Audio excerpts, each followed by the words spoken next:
Match చూస్తున్న వాళ్ళకి match చెన్నైలో జరుగుతుందో, హైదరాబాద్‌లో జరుగుతుందో అర్థం కాలేదు. మన తెలుగు వాళ్ళు ఎస్ఆర్‌హెచ్ కాకుండా చెన్నైకి సపోర్ట్ చేయడం ఎస్ఆర్‌హెచ్ ఫ్యాన్స్‌కి అస్సలు నచ్చడం లేదు. ఇక మ్యాచ్ డీటెయిల్స్‌లోకి వెళ్తే టాస్ గెలిచి బౌలింగ్ తీసుకున్న చెన్నై బౌలర్స్‌ని అభిషేక్ శర్మ మడతబెట్టేశాడు. 15 బాల్స్‌లోనే హాఫ్ సెంచరీ కంప్లీట్ చేసి ఐపీఎల్‌లో ఎస్ఆర్‌హెచ్ తరపున తన పేరు మీదున్న ఫాస్టెస్ట్ హాఫ్ సెంచరీ రికార్డ్‌ని తానే బ్రేక్ చేశాడు. పవర్ ప్లేలో 75 రన్స్ చేసి మంచి షాట్‌ని ఇచ్చారు.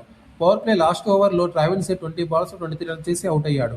నెక్స్ట్ వచ్చిన ఈశాన్ నెక్స్ట్ బాల్కి గోల్డెన్ డక్ అయ్యాడు. మన వాళ్ళు మళ్ళీ మంచి స్టార్ట్ని బిగ్ స్కోర్ కన్వర్ట్ చేయడంలో విఫలమయ్యారు. ఈ సీజన్లో కన్సిస్టెంట్ రన్స్ స్కోర్ చేస్తున్న క్లాసిన్ హాఫ్ సెంచరీతో ఎస్ఆర్హెచ్ని ఆదుకున్నాడు. వరుస వికెట్స్ పడడం వల్ల ఇంపాక్ట్ ప్లేయర్గా వచ్చిన లివింగ్స్టోన్ పెద్దగా ఇంపాక్ట్ చూపించలేకపోయాడు. మొత్తానికి ఎస్ఆర్హెచ్ 20 ఓవర్స్లో 194 రన్స్ చేసింది. 195 రన్స్ చేసింగ్కి వచ్చిన చెన్నై సంజు శాంసన్ వికెట్ని త్వరగా కోల్పోయింది. ఇక ఆయుష్ మాత్రే పవర్ ప్లేలో తాండవం చేశాడు.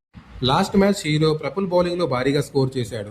పవర్ ప్లేలో సూపర్ హిట్టింగ్తో 13 బాల్స్లో 30 రన్స్ చేసిండు. ఆయుష్ మాత్రే నితీష్ రెడ్డి బౌలింగ్లో క్లాసిన్ అద్భుతమైన క్యాచ్ పెవిలియన్ పోయిండు. నితీష్ రెడ్డి, సంజు శాంసన్, ఆయుష్ మాత్రే మెయిన్ వికెట్స్ తీసిండు. తరువాత వచ్చిన బ్రేవీస్ని శివకుమార్ గోల్డెన్ డక్ చేసి మ్యాచ్ని టర్న్ చేశాడు.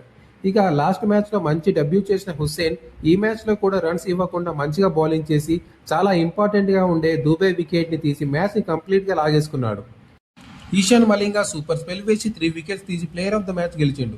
లాస్ట్ ఓవర్లో 18 రన్స్ చేయాల్సి ఉండగా కెప్టెన్ ఈశాన్ అప్పటికే 3 ఓవర్స్లో 54 రన్స్ ఇచ్చి చాలా ఎక్స్పెన్సివ్గా ఉన్న ప్రఫుల్ని నమ్మి లాస్ట్ ఓవర్ ఇచ్చిండు.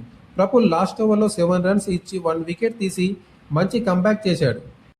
ఎస్ఆర్హెచ్ 10 రన్స్తో గెలిచి తన హోమ్ గ్రౌండ్లో థ్రిల్లింగ్ విక్టరీ కొట్టి పాయింట్స్ టేబుల్లో 4th ప్లేస్లో ఉంది. ఎస్ఆర్హెచ్ ఈ మ్యాచ్లో బ్యాటింగ్లో బౌలింగ్లో పర్వాలేదనిపించినా ఫీల్డింగ్లో ఇంకా బెటర్ అవ్వాలి. మ్యాచ్ ప్రజెంటేషన్లో కెప్టెన్ ఈశాన్ మేము ఇంకా 30-40 రన్స్ చేయడంలో విఫలమయ్యామని, తమ బౌలర్స్ అద్భుతంగా ఆడుతున్నారని చెప్పాడు.